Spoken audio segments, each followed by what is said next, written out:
नमस्कार, मैं अशोक कुमार पांडे और स्वागत है आपका टीसीएच पर। मध्य प्रदेश एक ऐसा स्टेट जिसको अक्सर बूस्ट करती रहती है भाजपा, बोस्ट करती रहती है कि ये एक आदर्श टाइप का स्टेट है। शिवराज सिंह चौहान वहां पर लंबे समय तक मुख्यमंत्री रहे, लाडली बहना योजना वगैरह वगैरह सब आती रही। लेकिन जंगल राज सिर्फ बिहार में या तब होता है जब विपक्ष का शासन होता है। मध्य प्रदेश से जिस तरह की घटनाएं सामने लगातार आती रही हैं और आ रही हैं, उसको देखते हुए एक सवालिया निशान उठता है कि आखिर वहां पर गवर्नेंस कैसी है। ज्यादा पुरानी बात नहीं है, आप लोगों को याद होगा जब एक आदिवासी युवक के मुंह में पेशाब करने की घटना सामने आई थी। साथ ही आप जानते हैं कि आदिवासियों के साथ अत्याचार में लगातार मध्य प्रदेश टॉप पर रहता है, नंबर 1 पे रहता है। दुष्कर्म के मामले सबसे ज्यादा मध्य प्रदेश से लगातार रिपोर्ट किए जाते हैं और जो खबर अभी सामने आई है वो तो दिल दहलाने वाली खबर है। सागर में एक लड़की के साथ ये सारा कुछ हुआ, विरोध करने के बाद उसके भाई की हत्या हुई, उसके चाचा की हत्या हुई, उसके मां के साथ मार पिटाई और सारा कुछ हुआ और अंत में उस लड़की की भी जान चली गई। इस मामले में बताया जा रहा है कि भारतीय जनता पार्टी के एक नेता इसके लिए जिम्मेदार हैं। उस लड़की ने जब उसके भाई की हत्या हुई थी तो एक वीडियो बनाया था और वो वीडियो वायरल हुआ था जिसमें वो नाम ले रही है उन नेताओं का जो नेता उसमें शामिल है। इसके अलावा व्यापम, अब तो इंटरनेशनल मामला है। व्यापम के चक्कर में कितने लोग मारे गए, कितने लोगों की जान गई, क्या क्या हुआ, ये सब बताने की जरूरत नहीं है। और अब मध्य प्रदेश में विपक्ष के नेता जो संसद के अंदर हैं, उमंग सिंगार, उनका कहना है कि व्यापम नर्सिंग घोटाले से भी बड़ा घोटाला हो सकता है। विश्वास सारंग का वो नाम ले रहे हैं। ऐसी तमाम सारी चीजें हैं जिनसे समझ में आता है कि मध्य प्रदेश में सब ठीक ठाक नहीं चल रहा है। एक एक करके हम इन दोनों घटनाओं पे और बाकी सारी चीजों पर भी बात करेंगे। ये वो समय है जब मोहन यादव जी को भेजा जा रहा है उत्तर प्रदेश में, दूसरे प्रदेशों में प्रचार करने के लिए बड़ी बड़ी वो बातें कर रहे हैं और अपने घर का ये हाल है कि न तो विक्टिम संभाला जा रहा है, न भ्रष्टाचार संभाला जा रहा है। हमारे साथ डॉक्टर राकेश पाठक हैं, मध्य प्रदेश के मामलों के जानकार, देश की राजनीति के जानकार, वरिष्ठ पत्रकार डॉक्टर राकेश पाठक। भाई साहब, सागर में जो ये घटना हुई है, मैं इस पर क्या बोलूं, मतलब क्या सवाल आपसे पूछूं। मैं चाहता हूं सीधे आप इसको उठा लीजिए अपने तरीके से और डिटेल में जितना बता सकते हैं क्या कहा जाए। ऐसी ऐसी चीजों पर बात करते हुए ऐसे शब्द आते हैं मुंह में जिनको लेना भी नहीं उचित है, लेकिन क्या कहा जाए। बिल्कुल ठीक कह रहे हैं अशोक जी। देखिए, ये घटना कोई एक दिन में नहीं हुई है। घटना का विस्तार जो है वो सरकार की, पुलिस की, प्रशासन की नाकामी बताने के लिए पर्याप्त है। घटना पिछले साल से शुरू होती है। उस लड़की के साथ जो यौन उत्पीड़न होता है, जो अत्याचार उसके साथ हो रहा था, उसकी वो रिपोर्ट दिखाती है। उसके बाद उसके भाई को मार दिया जाता है, उसकी मां को निर्वस्त्र करके सड़कों पर दौड़ाया जाता है, माने अत्याचार की पराकाष्ठा हो जाती है। इसके बाद वो लड़की पत्रकारों से बातचीत करती है। एक साथी पत्रकार का इंटरव्यू अभी भी वायरल है। उसके इंटरव्यू में वो सारी बातें बताती है कि कौन लोग जिम्मेदार हैं, कौन परेशान कर रहे हैं, उनके नाम बताती है। चूंकि वे सत्ताधारी पार्टी से जुड़े हुए हैं, इसलिए पुलिस समय रहते कोई कार्रवाई नहीं करती। उसके बाद राजीनामे के लिए बुलाया जाता है उसके चाचा को बातचीत करने के लिए, उनकी भी हत्या हो जाती है। पराकाष्ठा तो यह है अशोक भाई कि वो लड़की पोस्टमार्टम के बाद, वो दलित युवती है, अपने चाचा का शव लेकर आ रही है एम्बुलेंस से। आप कल्पना कर सकते हैं कि किसी खतरनाक फिल्म का सीन हो सकता है ये, कि जिसके घर में एक हत्या पहले हो चुकी है, जिसके भाई की हत्या हो चुकी है, जिसकी मां के साथ बदसलूकी हो चुकी है, जिसका मामला पूरे प्रदेश की पुलिस और प्रशासन के सामने है, उसके बाद इंतहा यह होती है कि जब वो अपने चाचा का शव लेकर आ रही है तो बताया यह जाता है कि एम्बुलेंस से गिरकर उसकी मौत हो गई। माने ऐसी पटकथा लिखी जा रही है कि कोई सहज ही विश्वास नहीं कर सकता। एम्बुलेंस कोई ऐसी चीज नहीं होती कि जिसके दरवाजे खुले रहते हैं, कोई खुली जीप तो है नहीं, कोई टेम्पो तो है नहीं ऐसा। उसमें से वो युवती अपने चाचा का शव लेकर आ रही और गिर जाती, मर जाती है। कोई नहीं बता रहा कि गिरने के बाद क्या हुआ, क्या पीछे से कोई और गाड़ी आ रही थी जिससे कुचलकर वो मरी, या गिरने से उसको ब्रेन हैमरेज हो गया, या जिस गाड़ी से गिरी उसी के पहियों के नीचे आ गई, वो आगे पीछे के कोई कुछ जानकारी नहीं दे रहा। बस ये बताया जाता है कि एम्बुलेंस से गिरकर उसकी मौत हो गई। आप सोच सकते हैं कि किस तरह से पूरे तंत्र का अपराधीकरण हो चुका है। जिस तरह उत्तर प्रदेश की पुलिस कहती है कि पुलिस ने भागने की कोशिश में गोली मारकर एनकाउंटर हुआ, कोई अपराधी को लेकर आ रहे थे, या गाड़ी पलट गई। गाड़ी पलटने का, पुलिस की गाड़ी पलटने का बड़ा मुहावरा चलता है, जिसमें वो कोई दुबे एक अपराधी था, उसकी मौत हो गई, और कई ऐसी घटनाएं हो चुकी। लेकिन मध्य प्रदेश, आपने जो शुरू में कहा, सचमुच में मध्य प्रदेश शांति का टापू रहा है। हमेशा से माना जाता रहा है यहां उस तरह की चीजें नहीं होती आई, जैसी चीजों के लिए बिहार या उत्तर प्रदेश को बदनाम किया जाता रहा। लेकिन मध्य प्रदेश के आंकड़ों, मतलब राकेश भाई, मध्य प्रदेश में जो दस्यु समस्या रही, डकैतों की समस्या भी रही, वो भी बेहद नैतिक डकैत थे। उनके साथ भी कोई इस तरह की घटनाएं, अगर दुष्कर्म की घटनाएं और इस तरह की बातें, जिस तरह के आधुनिक मैं कहूंगा अपराध हैं ये, ऐसे अपराध कभी उन डकैतों के, आप तो मिले हैं, इंटरव्यू किया है, रिपोर्ट किया है, आप लोग तो उस जमाने के पत्रकार हैं, जिस जमाने में चंबल के, और पत्रकार क्या, उसी इलाके के रहने वाले हैं आप, जहां इस तरह की समस्या रही है। लेकिन कभी उनके बारे में भी इस तरह की चीजें नहीं सुनी गई कि किसी युवा लड़की के साथ ऐसा कर दिया, उसकी मां के साथ ऐसा कर दिया और उसको इस बात के लिए मार डाला। ये सारा कुछ कभी सुना ही नहीं गया उस इलाके में। मैं खुद रहा हूं, आप जानते हैं। बिल्कुल सही कह रहे हैं अशोक जी। दस्यु इतिहास पर तो मैंने काफी लिखा है, डकैतों से इंटरव्यू किए हैं। चंबल के पूरे दस्यु इतिहास में गिने चुने डकैत ऐसे रहे हैं जो स्त्री उत्पीड़न करते रहे हों, जिन्होंने, अमृतलाल एक डकैत था, उसके बारे में ऐसा कहा जाता है। लेकिन आमतौर पर डकैतों के भी कुछ उसूल थे, ऐसा कहा जाता है। लेकिन इस समय जो अपराधीकरण है समाज का, जो अपराध के आंकड़े हैं, वो ये बता रहे हैं कि सरकार पूरी तरह से नाकाम रही है। आपने शुरुआत में जो कहा, वो आंकड़े एनसीआरबी के आंकड़े, कोई अशोक कुमार पांडे या डॉक्टर राकेश पाठक आरोप नहीं लगा रहे हैं।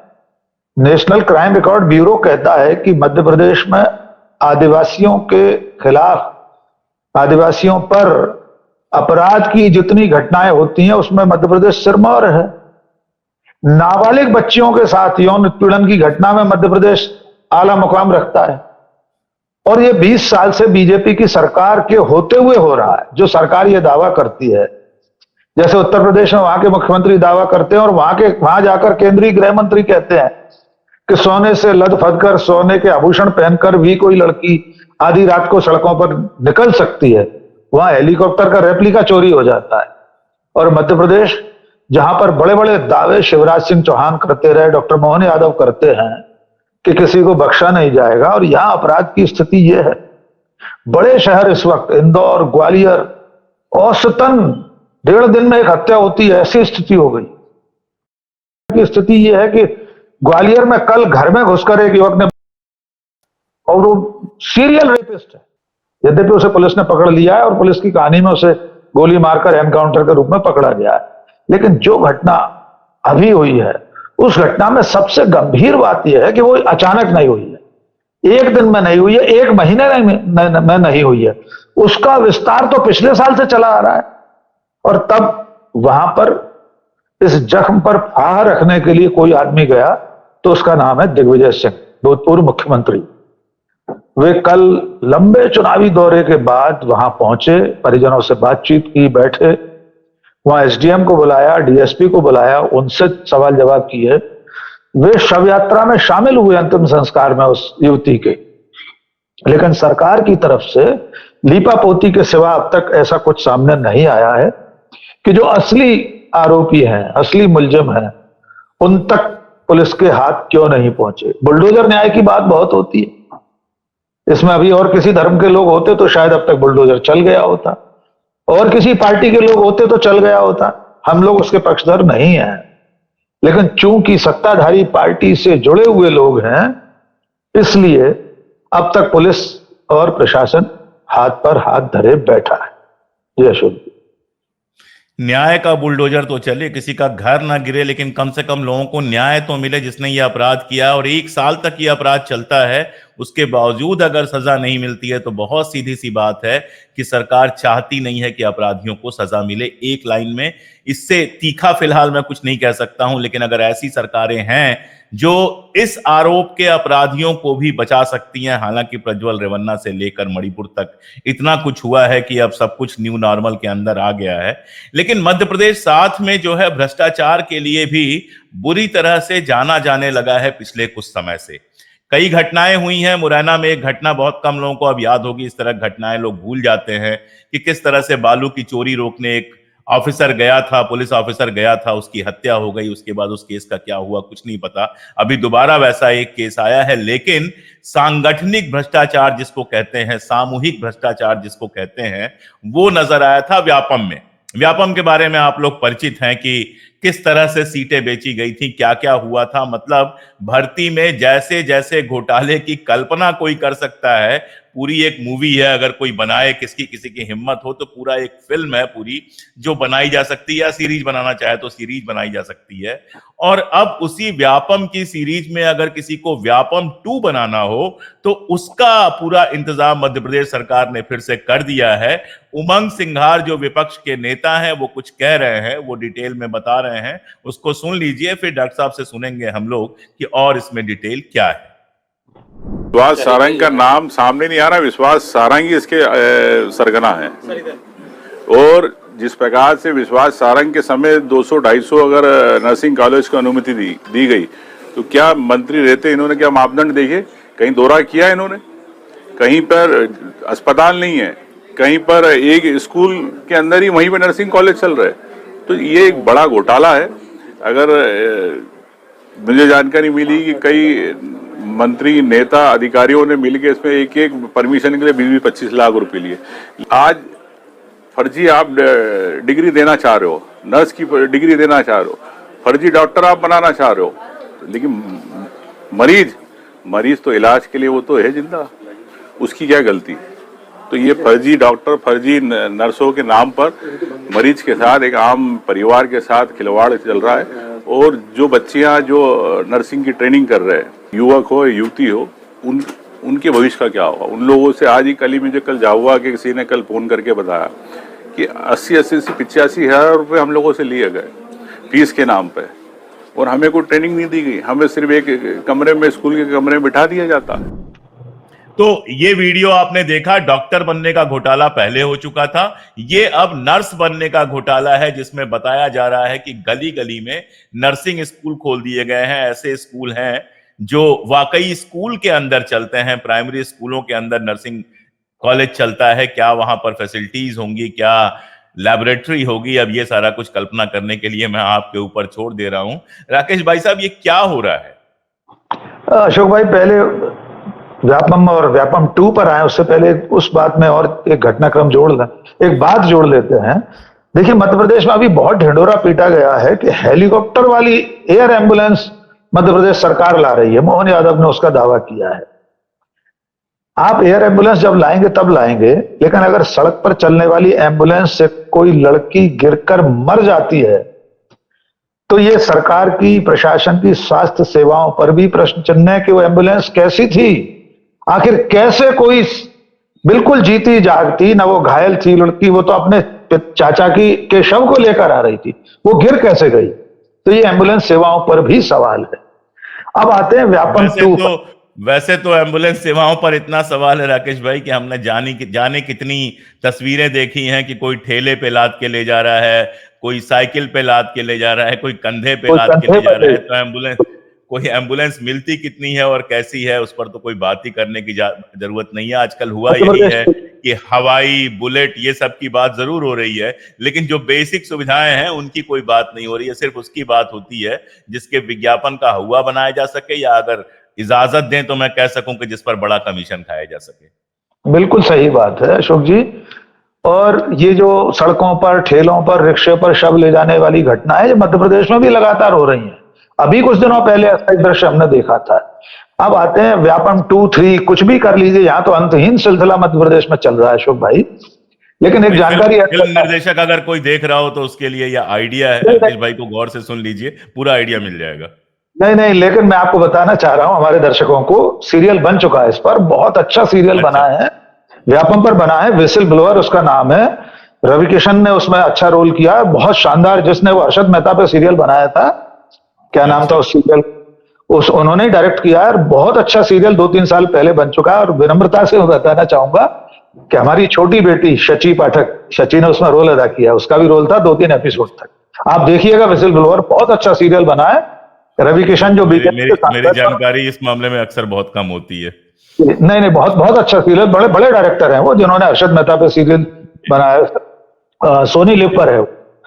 और रवि किशन जो सांसद हैं उनका रोल है उसमें। और पूरा व्यापम घोटाला जिस तरह हुआ था, बहुत अच्छे तरीके से उसको फिल्माया गया उस सीरियल में। रवि किशन ने एक्टिंग भी बहुत शानदार की है। खैर, मुद्दे पर आते हैं। अब ये जिसका हम जिक्र कर रहे हैं, इसको व्यापम 2 भी नहीं कहना चाहिए। ये पता नहीं 3, 4, 5 कितना है, क्योंकि व्यापम के बाद अशोक भाई कई और व्यापम हो चुके हैं। जैसे पटवारी घोटाला है, उसे किसी ने व्यापम 2 कहा है। पीएससी की परीक्षाओं में गड़बड़ियां हुई हैं, कई ऐसी परीक्षाओं में गड़बड़ियां हुई हैं जिसके चलते मध्य प्रदेश का जो कर्मचारी चयन आयोग था, उसका नाम 2 बार 3 बार बदला जा चुका है। अब मुझे भी याद नहीं है कि वाकई में इस वक्त उसका नाम क्या है। लेकिन ये जो नर्सिंग घोटाला है, ये अपने आप में बहुत बड़ा घोटाला है। इसलिए भी बड़ा है कि इसमें जांच करने वाले ही भ्रष्टाचार में लिप्त पाए गए। और वो भी कौन? वाह। देश की सबसे बड़ी जांच एजेंसी सीबीआई के अधिकारी। इसको सिलसिलेवार समझते हैं अशोक भाई। मध्य प्रदेश में सैकड़ों नर्सिंग कॉलेज खुले हुए हैं, सैकड़ों, 350, 400। और पिछले कई साल से ये कॉलेज खुले हुए थे। इनमें बाकायदा स्टूडेंट्स की भर्ती होती है, उनको स्कॉलरशिप मिलती है, और वहां से वे नर्सिंग की परीक्षा पास करके अस्पतालों में नर्स के रूप में, वार्ड बॉय और जो भी उनके पाठ्यक्रम है उसे पूरा करते हैं। असल मामला यह है कि इनमें से 400, 380 या 400 के करीब कॉलेज हैं। इनमें से ज्यादातर कॉलेज कागजों में चल रहे हैं, या छोटे छोटे कमरों में चल रहे हैं, दुकानों में चल रहे हैं। इनमें स्कॉलरशिप का भी घोटाला अलग होता रहा है। बिना कॉलेज के सिर्फ परीक्षा देने आते हैं बच्चे इसमें। बिहार के, झारखंड के, उत्तर प्रदेश के, हरियाणा के, पंजाब के, देश भर से यहां पर एडमिशन शो किए जाते हैं, उनसे फीस ली जाती है। साल भर वे पढ़ने नहीं आते हैं, उन्हीं कमरों में या कहीं भी परीक्षा कराकर उनको नर्सिंग की डिग्री दे दी जाती है। इसके लिए नर्सिंग काउंसिल है जो इन कॉलेजों को मान्यता देती है। मध्य प्रदेश में सरकार का एक बाकायदा एक इकाई है ये, nursing council of Madhya Pradesh. उसके लोग जाते हैं मुआयना करने, इंस्पेक्शन करके लौटकर रिपोर्ट दे देते हैं कि फिट हैं ये कॉलेज, इनको सूटेबल पाया गया, और फिर ये कॉलेज चलते रहते हैं। धीरे धीरे जब मामला खुलना शुरू हुआ कि ये तो कॉलेज ही नहीं है, इनके पास जैसे 25,000 स्क्वायर फीट जो नियम है मध्य प्रदेश शासन का, नर्सिंग काउंसिल का, उसके मुताबिक किसी भी नर्सिंग कॉलेज को खोलने के लिए आपके पास 25,000 वर्ग फुट की इमारत होना चाहिए, आपके पास 100 बिस्तर का अस्पताल होना चाहिए। क्योंकि आप ट्रेनिंग कहां देंगे? नर्सिंग की ट्रेनिंग तो मरीजों को ही दी जाएगी ना, उसके लिए अस्पताल होना चाहिए। इसका मामला अदालत में पहुंचा। हाई कोर्ट मध्य प्रदेश ने सीबीआई को जांच का आदेश दिया। सीबीआई ने जांच की, बहुत हल्ला मचा के नर्सिंग कॉलेजों की के घोटाले की जांच सीबीआई कर रही। बड़ी उम्मीद बंधी मध्य प्रदेश के लोगों को, अब दूध का दूध पानी का पानी हो जाएगा।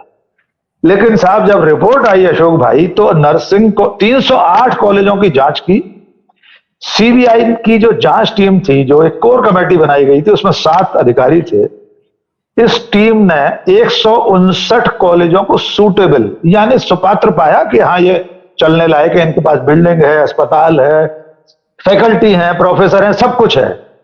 66 कॉलेजों को अनसूटेबल पाया और 73 में कुछ कमियां बताई कि ये कमियां इन्हें पूरा करके इनको चलने दिया जा सकता है। बात खत्म हो गई। सरकार ने अपनी पीठ ठोक ली। मध्य प्रदेश शासन ने, चिकित्सा शिक्षा विभाग ने, नर्सिंग काउंसिल ने कह दिया देखिए इतने कॉलेज तो फिट हैं, और फिर आराम से कॉलेज चलते रहे। लेकिन फिर एक ऐसा इसके भीतर कोण मिला, एनएसयूआई, भारतीय राष्ट्रीय छात्र संगठन, जो कांग्रेस की स्टूडेंट्स विंग है, उसका जो फ्रंटल ऑर्गेनाइजेशन है स्टूडेंट्स का, उसके रवि परमार नाम के एक पदाधिकारी हैं। उन्होंने विसिल ब्लोअर के रूप में सीबीआई को ही कहा और कोर्ट को कहा कि इसमें गड़बड़ हो रही है। जो रिपोर्ट सौंपी गई है सीबीआई के द्वारा, उसमें भी अनसुटेबल कॉलेज बहुत सारे हैं और उन्होंने कुछ प्रमाण दिए। तो सीबीआई ने अपनी ही कोर कमेटी, अपनी ही कोर टीम के खिलाफ जांच शुरू की। सीबीआई, हाँ, बड़ी मजेदार बात है साहब, गुड़ मटकी में ही फूट रहा था। तो सीबीआई ने अपनी ही एक विंग, जो उनकी भ्रष्टाचार निरोधक इकाई है, अपनी एक विजिलेंस जो उनकी टीम है, उसके द्वारा नजर रखना शुरू किया कि जिन लोगों ने रिपोर्ट की है, रिपोर्ट दी है, क्लीन चिट दे दी इतने सारे कॉलेजों को, 169 कॉलेजों को क्लीन चिट दे दी है, तो इसके पीछे कुछ गड़बड़ी है। तो उन्होंने उस पर नजर रखना शुरू की।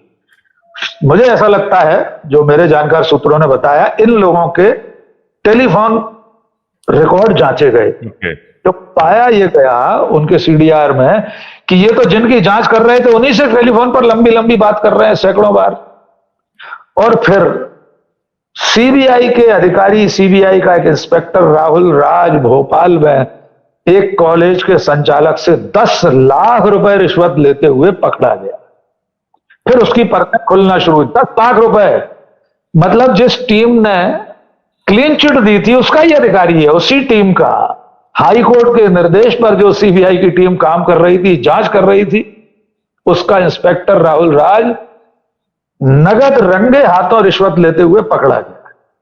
फिर कॉलेजों के डायरेक्टर, चेयरमैन, प्रिंसिपल्स पकड़े गए और कुल मिलाकर अब तक 13 लोग गिरफ्तार हो चुके हैं। इसमें एक डीएसपी भी पकड़ा गया। आप कल्पना कर सकते हैं, सीबीआई का डीएसपी वो इस पूरे रैकेट में शामिल था। इनका मोडस ऑपरेंडी क्या था वो भी हमारे दर्शकों को बताते हैं कि राहुल राज और डीएसपी साहब, ये लोग मिलकर इन्होंने कुछ बिचौलिए बनाए। बिचौलिए थे राजस्थान में बैठे हुए, इनके कुछ रिश्तेदार, कोई चचेरे भाई, ममेरे भाई, सीधे पैसे नहीं लेते थे। कॉलेज के संचालक से कहते थे पैसे फलाने आदमी के अकाउंट में जमा करो, या राजस्थान में भीलवाड़ा में, बांसवाड़ा में, बीकानेर में, जहां भी जगह बताई जाती थी वहां पैसे देकर आओ। फिर वो पैसे अलग चैनल से तीसरी पार्टी पर पहुंचते थे, फिर चौथी पर, फिर इन तक। यानी सीधे ये लोग पैसे नहीं ले रहे थे, लेकिन अंत में इन्हीं के पास आते थे। मजेदार बात यह है कि जो टीम बनाई थी हाई कोर्ट के निर्देश पर सीबीआई ने, क्योंकि सीबीआई के इंस्पेक्टर्स पुलिस वाले हैं, डेपुटेशन पर अलग अलग स्टेट पुलिस से आए हुए हैं, कोई मध्य प्रदेश से पुलिस से गया हुआ है, कोई यूपी पुलिस से, कोई दिल्ली पुलिस से। तो चूंकि वो नर्सिंग के एक्सपर्ट नहीं है, तो उनकी टीम में कुछ नर्सिंग एक्सपर्ट भी शामिल किए गए, पटवारी आरआई भी शामिल किए गए कि भाई जमीन वगैरह की नापजोक करना है, जमीन उनकी है कि नहीं, कॉलेजों की जो बिल्डिंग बताई गई है वो वाकई में वहां है कि नहीं। ये सारे लोग भी इसमें शामिल हो गए, नर्सिंग एक्सपर्ट भी शामिल हो गए, पटवारी भी शामिल हो गए, और इन्होंने भी जैसी रिपोर्ट कॉलेज के संचालक चाहते थे वैसी रिपोर्ट बनाकर दे दी। अब जब मामला खुला, इन लोग ये भाई साहब, ये 60-70 अभागे कौन थे जिनकी रिपोर्ट निगेटिव आई थी? इनके ये पैसे नहीं दे पाए। वो पैसे या तो नहीं दे पाए, या जितने मांगे गए होंगे उतने नहीं दिए होंगे। अब जब खुलासा हुआ तब मालूम पड़ा कि जो सौभाग्यशाली वो लोग थे 169 जिन्हें सूटेबल पाया गया था, उनकी भी दास्तान सुनिए। एक कॉलेज पाया गया, देखिए आप, सीधी में। अब जब सीधी में इस कॉलेज की दोबारा जांच हुई, इन लोगों के रिश्वत लेते हुए पकड़े जाने के बाद, तो मालूम हुआ वहां पर 4 दुकानें बन रही थी सड़क पर। दुकानें जैसे छोटे कस्बों में या जिलों में बनती हैं, उसका पता लिखा हुआ था नर्सिंग कॉलेज का कि यहां चलता है नर्सिंग कॉलेज। वो भी निर्माणाधीन है, ये भी नहीं कि उनमें शटर लग गए हो, दुकानें बंद हो तो क्लास चलाई जा सकती हो। उसकी भी पात्रता के नियम है अशोक भाई, कि कितने वर्ग फुट का क्लासरूम होना चाहिए। 25,000 वर्ग फुट की तो पूरी बिल्डिंग होनी चाहिए, लेकिन 1600 वर्ग फुट का क्लासरूम होना चाहिए, इतनी बड़ी लैब होना चाहिए, उसमें लैब में ये चीजें होना चाहिए, बिस्तर अस्पतालों में होना चाहिए, कैसे अस्पताल उसके जो बिस्तर हैं वो कैसे हो, उनके साथ साथ क्या अटैचमेंट चाहिए। 4 निर्माणाधीन दुकानों में अस्पताल कॉलेज चल रहा था। एक जावरा में कॉलेज मिला है सर, ये 15 साल से बिना अस्पताल के चल रहा था। इसके पास कोई अस्पताल नहीं था, कुछ कमरों में कॉलेज चल रहा था, खेतों में चल रहे थे। जो पता लिखा था, पता लगा जब जांच हुई मालूम पड़ा वहां तो खाली मैदान है, खेत है, वहां ना कोई कॉलेज है, ना अस्पताल है, ना स्टाफ है। कागजों में सिर्फ स्टाफ शो किया गया कि ये प्रोफेसर हैं, ये एचओडी हैं, ये लैब असिस्टेंट हैं। इस तरह से जब ये घोटाला सामने आया तब हड़कंप मचा हुआ है। लेकिन असल मुद्दा, अशोक भाई, बहुत सारे कॉलेजों के डायरेक्टर, प्रिंसिपल, चेयरमैन, चेयरपर्सन सब पकड़े जा चुके हैं। अब सरकारी अधिकारी भी, जो ये तो सारे प्राइवेट लोग हुए, लेकिन नर्सिंग काउंसिल के लोग, अब उसमें क्या हो रहा है, छोटे छोटे क्लर्क, कर्मचारी, इनको मुलजिम बनाया जा रहा है। अब जो हमने अभी सुनवाया उमंग सिंघार का वर्जन, उस मुद्दे पर आते हैं। देखिए, इस देश ने वो भी देखा है कि शिक्षक भर्ती घोटाले में हरियाणा का मुख्यमंत्री आजीवन कारावास की सजा काट रहा है, लेकिन मध्य प्रदेश में इतने बड़े घोटाले में तब के मंत्री, जो जिम्मेदार मंत्री थे, उमंग, क्षमा कीजिए, विश्वास सारंग, उनके ऊपर तो कोई आंच ही नहीं आई है। कोई सवाल नहीं पूछ रहा उनसे, मुख्यमंत्री उनसे कोई सवाल जवाब नहीं कर रहे। न मुख्यमंत्री जिम्मेदार हैं, न तत्कालीन मंत्री जिम्मेदार। क्या मंत्री ने अपने पूरे कार्यकाल में एक भी नर्सिंग कॉलेज का दौरा नहीं किया होगा? जब से ये घोटाला खुला है, कई साल हो गए। मैं सवाल पलट देता हूं कि अगर मंत्री सहमत ना हो, बहुत सीधा सवाल जनता से, आपसे नहीं, अगर मंत्री सहमत ना हो और मंत्री के नीचे जो संतरी होते हैं, सेक्रेटरी जो होते हैं, वो अगर सहमत ना हो, तो क्या इतना बड़ा घोटाला ऐसे ही चल सकता है? बहुत सीधा सा मामला है, इसमें कोई रॉकेट साइंस नहीं है, दिमाग लगाने की जरूरत नहीं है। कि मंत्री तो बल्कि जनप्रतिनिधि होता है, उसके पास तो जनता की शिकायतें पहुंचती होंगी, उसके तो लोग, उसकी पार्टी के लोग हर जिले में, हर ब्लॉक में, हर गांव में होंगे, उसके पास तो सारी खबर पहुंचती है अगर वो लेना चाहे तो, और लेता ही होगा। तो उसकी सहमति के बिना और संतरी की सहमति के बिना और कुछ और स्थानीय नेताओं, विधायकों की सहमति के बिना इतना बड़ा खेल चल सकता है क्या? बिल्कुल संभव नहीं, हमारे दर्शक जानते हैं, इसलिए मैंने शुरू में और विश्वास सारंग कोई अरे गरे आदमी नहीं है। विश्वास सारंग के बारे में भी भाई साहब बताएंगे कि विश्वास सारंग कोई भारतीय जनता पार्टी मध्य प्रदेश के कोई अरे गरे नेता नहीं है कि ऐसे ही उठा के मंत्री बना दिया गया था। बहुत दिग्गज नेता हैं, और शिवराज सिंह की सरकार में तो बहुत पावरफुल मंत्री थे। उनके पिता कैलाश सारंग अपने समय के आरएसएस के, जनसंघ के, जनता पार्टी के, भारतीय जनता पार्टी के बड़े नेता रहे हैं, संगठन महामंत्री वगैरह रहे। विश्वास सारंग लगातार मंत्री रहे हैं शिवराज सिंह की सरकार में और डॉक्टर मोहन यादव की सरकार में, लेकिन उनके ऊपर कोई जिम्मेदारी नहीं है, उनसे कोई सवाल नहीं पूछा जा रहा। लेकिन अब चूंकि हाईकोर्ट ने दोबारा जांच शुरू करवाई है, तो कल इंदौर जैसे महानगर में तमाम जो सूटेबल कॉलेज बताए गए थे, उनकी फिर से जांच हुई है। उनमें से फिर बहुत सारे कॉलेजों को कलेक्टर ने, स्थानीय प्रशासन ने सरकार के निर्देश पर कल जाकर बंद कराया है। अब भी हम और आप नहीं जानते अशोक भाई, कितने ऐसे नर्सिंग कॉलेज होंगे जो मध्य प्रदेश में सूटेबल पाए गए हैं और वाकई में वो अनफिट हैं, सूटेबल नहीं है, अनसूटेबल है। ये अनसूटेबल और सूटेबल शब्द चूंकि सीबीआई की रिपोर्ट का है, इसलिए मैं उसी शब्द का इस्तेमाल कर रहा हूं। तो हम जानते हैं कि दुकानों में, खेत में, खाली प्लॉट में चल रहे ऐसे कितने नर्सिंग कॉलेज होंगे। और अंतिम बात, हम और आप नहीं जानते अशोक भाई, पिछले इतने सालों में कितने ऐसे नर्सिंग कोर्स करके लोग निकल गए होंगे, कितने ऐसे लोग अस्पतालों में सेवाएं दे रहे होंगे, कितनी ऐसी nurses, ward boy, male nurse इस तरह की फर्जी डिग्रियां हासिल करके, फर्जी कॉलेजों से फर्जी डिग्रियां हासिल करके अस्पतालों में सेवाएं दे रहे होंगे। और कितने लोगों की जिंदगियों के साथ ऐसे कुपात्र लोग खिलवाड़ कर रहे होंगे। ये मानवता के प्रति अपराध है अशोक भाई। ये सिर्फ आर्थिक घोटाला नहीं है कि नर्सिंग काउंसिल ऑफ इंडिया, चिकित्सा मंत्री, उनके अधिकारियों और सीबीआई के लोगों ने गड़बड़ घोटाला करके पैसे ले देकर परमिशन दे दी कॉलेजों की। ये मानवता के प्रति अपराध है, सिर्फ लेन देन का अपराध नहीं है। जी अशोक भाई। हाईकोर्ट का आपने जिक्र किया तो मुझे गुजरात की याद आई। अभी कुछ दिन पहले गेमिंग जोन में जो 35 से ज्यादा लोग मारे गए हैं, वहां पर हाईकोर्ट ने वहां के सुओ मोटोस का संज्ञान लिया और पाया कि जब उसका उद्घाटन हुआ था तो नगर निगम के सीनियर कर्मचारी, आईएएस लेवल के कर्मचारी उसके उद्घाटन में उपस्थित थे। और उसके बाद हाई कोर्ट की टिप्पणी यह थी कि अब हम गुजरात सरकार या म्युनिसिपैलिटी का जो वहां पे काउंसिल है उसके ऊपर भरोसा नहीं करते। पाया यही गया था कि वहां पर फायर की जो परमिशन होनी चाहिए थी वो नहीं मिली। दिल्ली में बेबी केयर हॉस्पिटल में 7 से ज्यादा बच्चे जल के मर गए, वहां भी परमिशन नहीं थी अस्पताल चलाने की। कोविड का पूरा पीरियड हमने देखा है और हम जानते हैं कि लोगों की जानों के प्रति हमारी सरकारें कितनी संवेदनशील हैं। लोग मरते रहे और कहा गया कि एक भी आदमी की मौत ऑक्सीजन की कमी से नहीं हुई। हम और आप जानते हैं कि क्या कंडीशन थी।